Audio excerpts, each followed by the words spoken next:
سال تولید ملی، حمایت از کار و سرمایه ایرانی، برنامه‌ریزی برای مدیریت اقتصاد مقاومتی و تبدیل تحریم‌ها به فرصت‌ها به یکی از اولویت‌های کاری تمام نهادهای دولتی و خصوصی تبدیل شد. در این میان بخش کشاورزی که تامین کننده اصلی مایحتاج مردم است نیز دست به کار شده و با بررسی چالش‌ها و ظرفیت‌های این صنعت در توسعه آن کوشیده است.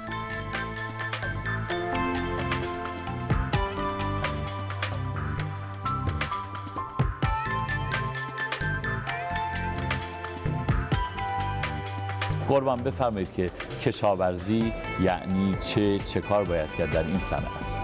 خیلی متشکرم، محبت کردید. کشاورزی یعنی تامین مایحتاج اساسی مردم، تامین غذا و قوت و ضروری ترین نیاز مردم و حیاتی ترین چیزی که مردم به اون نیاز دارن. همایش کشاورزی، مواد اولیه، چالش‌های کشاورزی و تکریم از کشاورزان فرصتی بود برای ایجاد رقابت اقتصادی بین کشاورزان و مدیران این بخش تا تحت فشار تحریم‌های اقتصادی توانایی خود در توسعه این صنعت را به نمایش بگذارند.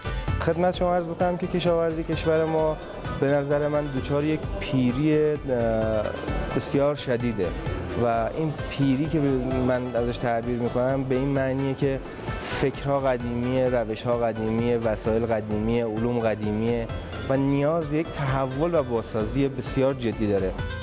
قرار گرفتن ایران در بین مدار 25 تا 39 درجه شمالی باعث شده تا پتانسیل‌های کشاورزی افزایش یابد.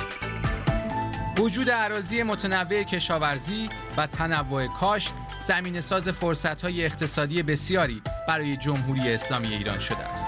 به عنوان یک تولید کننده کشاورزی با در اختیار داشتن مزارع وسیع کشاورزی میشه گفت یک تولید کننده بزرگ و نمونه است. خب مزارع ما همونطور که قبلا خدمتتون گفته شده سالهای زیادی که معروف بودن یا به عنوان مزارع نمونه و برتر کشور معرفی شدن. غیر از این نکته ما به عنوان وارد کننده، تولید کننده و توزیع کننده نهادهای کشاورزی میشه گفت که در 3 بخش مختلفش هستیم.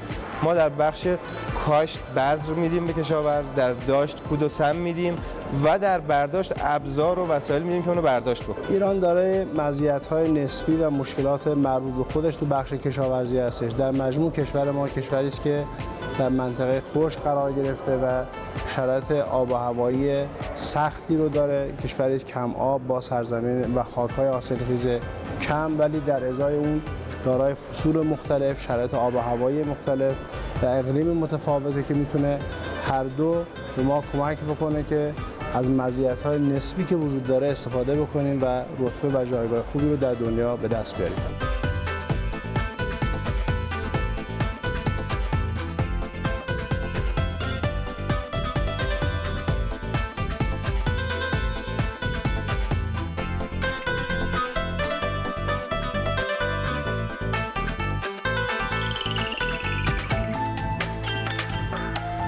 آقای شریفی یه آرزو بفرمایید برای تمامی کشاورزانی که بیننده شما هستند.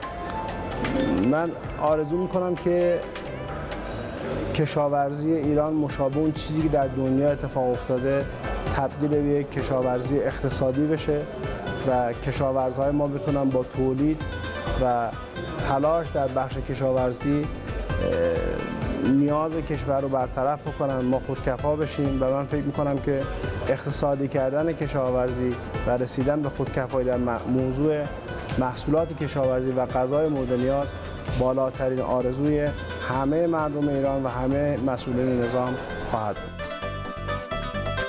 نکته حائز اهمیت آن است که توسعه در این عرصه اولین گام در راه رسیدن به خودکفایی خواهد بود. گامی که نشان خواهد داد تحریم‌های اقتصادی نه تنها درهای پیشرفت را به روی نخبگان این مرز و بوم نبسته است، بلکه فرصتی بوده برای گشودن درهای توسعه پیش روی مردم ایران.